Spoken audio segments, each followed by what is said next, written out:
So good morning again. I just have to say that living an hour or so south of here has created a habit for me and my family of stopping in Petaluma. It's our last stop before we do the final stretch home whenever we go on vacation up north. And so whenever we take our little last potty break, we always find a place to get a coffee or hot chocolate and a donut or a brownie. And so whenever I hear the word Petaluma, a kind of warm, delicious feeling comes over me. And I have to say, the invitation to speak here today and working with Nate this past week and meeting a lot of you on the way in has only solidified these positive associations. So thank you very much for that. Love. Love. Well, you know what they say about love. In fact, you can help me with this out loud. Love is what makes the world go round. Oh, I have a Subaru. Anybody have a Subaru, by the way? Maybe you can help me. Maybe you can help me with that in the coffee hour. When I think of the spirit of communal love, I think of the words of Professor Cornell West that Reverend John shared with you a couple weeks ago when he said, justice. Justice is what love looks like in public. That's really profound. But I can't really start a sermon about communal love without also sharing these words from Dr. King himself that really ring true for me today. He said, I have decided to stick with love, for I know that love is ultimately the only answer to humankind's problems. And I'm going to talk about it everywhere I go. I know it isn't popular to talk about love in some circles today. And I'm not talking about emotional bosh when I talk about love. I'm talking about a strong, demanding love. For I have seen too much hate. And I say to myself that hate is too much, too great a burden to bear. I have decided to love. You know, I find these words so powerful. The spirit of love is not emotional bosh, emotional nonsense. It is strong. It is demanding. So inspired by our celebration of Dr. King's life and legacy this month and on the eve of Black History Month, I've been reviewing and reflecting on various authors that address this idea of overcoming oppression, especially the oppression of racism, with love.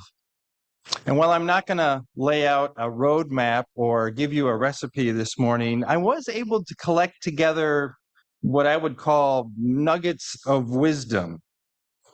And I want to share with you 3 nuggets of wisdom that I think might be helpful as we think about how we can create our beloved community. These nuggets are awareness, courage, and sacrifice. First, awareness. One of the best lessons on this topic for me is from Dr. Ibram Kendi. I don't know if some of you might remember from the UUA General Assembly a couple years ago. He was the Ware lecturer, and he wrote a book called How to Be an Anti-Racist. And he emphasizes in that book that he thought and acted in racist ways as he was growing up. That is, he, as a Black teenager and young adult in Virginia, treated people and thought about them in ways that they were less than or not as valuable, less capable because of their race. And discovering that about himself was a long, slow process. But eventually he was able to see how our culture had implanted racist thinking in his own mind. But because he became aware of it, he was able to begin the process of change. You know, when I teach my class on the politics of imprisonment, which is really a class about how our society incarcerates disproportionately people of color, I have my students take Harvard's online unconscious racial bias test. Does anybody know this or have heard of it? Okay. And I find that this test is really challenging for my white students who often get the result that they have a moderate unconscious racial bias towards whites. And I'll tell you that actually that was also my result the first time I took this test over a decade ago. And my first reaction was, well, this was wrong. But I was also frustrated and angry and a little hurt. So I decided to take it again. I'm going to pay closer attention to how to do this and try to get a better score. I got the same result. And after a while, I came to realize that growing up in our society, I developed unconscious racial bias in me. I grew up in a segregated city, whites on one side, blacks on the other. I went to an all-white school.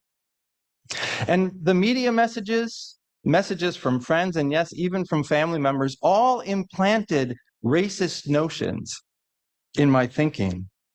And that realization that I did have subconscious racial bias first made me sad, but it made me feel really bad about myself because it was so contrary to the values to which I consciously aspire.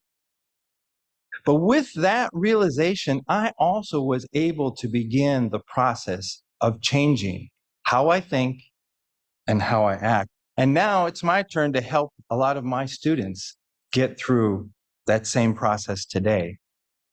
But Kendi refuses to label any person as racist. He says that racist ways of thinking and acting are not static. They're more like peelable name tags, he says, rather than permanent tattoos. Change is possible for everyone. But you know, those name tags don't peel off so easily. Being an anti-racist, he says, requires persistent self-awareness, constant self-criticism, and regular self-examination. That sounds tough. Doesn't sound warm and fuzzy, does it? And second, courage. In her book, All About Love, the Black feminist and queer writer and activist, the late Bell Hooks, notes in her chapter on community that love requires courage. We need courage to learn, to act, to speak up in the face of justice, and especially to tell the truth. I think of Sophia standing up to the mayor. One act of courage for my students, in my classes, I take them into San Quentin State Prison. And that is a scary moment for them. We go inside, they have these iron gate doorway that clinks, closed behind you. And suddenly you realize that you are locked on the inside of these cement walls with barbed wire, sprinkled with a few gunners at the top, inside with hundreds of prisoners who are milling around right in front of you. That takes courage. But we also get the opportunity to sit down with a few dozen of these men and listen to them, listen to their stories. Men of all races, but yes, disproportionately men of color. Poverty, lack of good schools, unemployment, these are all common themes on their way to conviction. And yes, they talk about making mistakes, but they also talk about learning to make amends and how to live better as they look forward to release and living on the outside.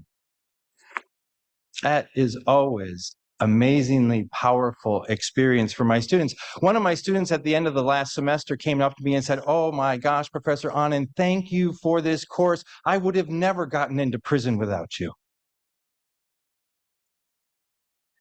And after suggesting to him that he might want to give some context to that statement when he tells other people, I knew what he meant. He meant that he had the ability to see these people as worthy human beings, not the monsters the media tells us they are. And that they didn't have the kinds of resources and opportunities that he had, in part due to their race.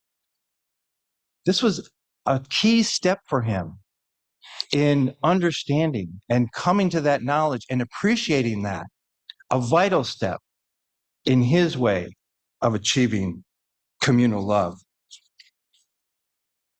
And finally, sacrifice. If you're waiting for the fun part, achieving communal love and fully countering racial oppression is going to require sacrifice, no doubt about it. Under oppressive structures, some of us can proceed forward and others are left behind. We tend to label this protection of opportunities for some privilege, white privilege, male privilege, heteronormative privilege. But some privileges are positive, like the privilege I have of speaking with you today. But we have to remember that these are unfair and unjust privileges. White privilege is what injustice looks like in public. Well, whether you want to call it privilege or injustice, in her book, The New Jim Crow, about the mass incarceration of people by Michelle Alexander, she starkly lays out the challenge. She says, it's not that white people are more unjust than others. Rather, it seems that an aspect of human tendency, of human nature, is the tendency to cling tightly to one's advantages and privileges and to rationalize the suffering and exclusion of others. She concludes, if meaningful progress is to be made, whites must be willing to sacrifice their racial privilege. Challenging words.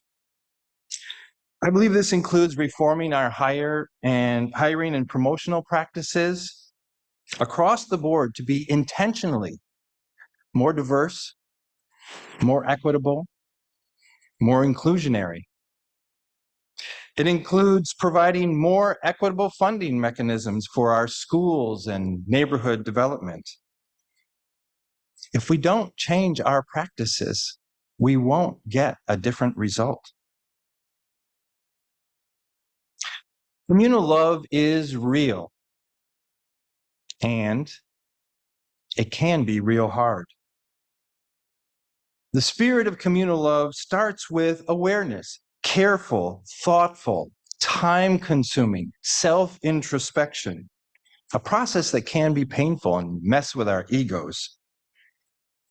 It requires courage, the energy to overcome our fears so that we can act and think boldly. And it requires sacrifice, letting go of the benefits that are available only to some so that they can be available equitably to all. Communal love may feel different from intimate love, but it's no less powerful to shape our lives. And when we build it together, communal love is no less fulfilling. It's no easy road.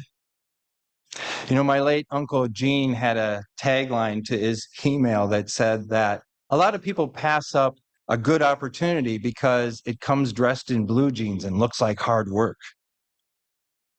I think fostering communal love can be hard work.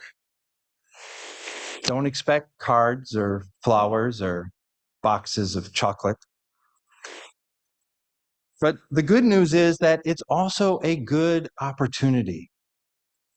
We know that we can reach out, that we can act, that we can strive to live out our values, build our beloved community, overcoming oppression, racism.